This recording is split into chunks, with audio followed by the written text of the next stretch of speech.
Netflix family plan. Hey everyone, welcome back to our channel. In this video we're going to discuss how the Netflix family plan is all about, so make sure to watch the video till the end.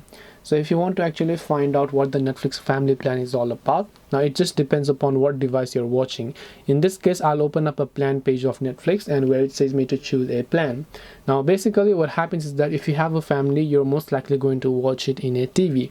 If you're watching it in a TV, and depends on what quality of TV you have, because if you have a TV that can only stream up to 1080 pixels, there's no really any point in taking the 4K plan, right? Because it will not be able to actually stream in 4K anyway, since your TV's hardware limit is just 1080 pixels. So first, just find out how much resolution your TV actually supports. Similarly, if your phone has a 4K, similarly if your TV actually supports 4K, then in that case it would be easy for you to actually choose the premium plan. Now it doesn't matter which one is family plan, all of these are just family plans or whatever plans you call it, because you can watch the last three options, which is basic, standard and premium, up to 4 devices, which could be phone, tablet, computer, TV, phone, tablet, computer, TV, and phone, tablet, computer, and then your TV.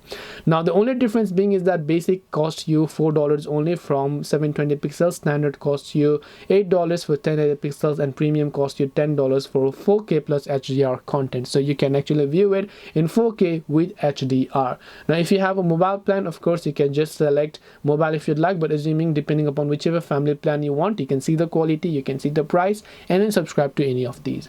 So I hope this video helped you understand a question. If you have got any questions, feel free to leave them down. Thank you for watching and see you soon in the next video.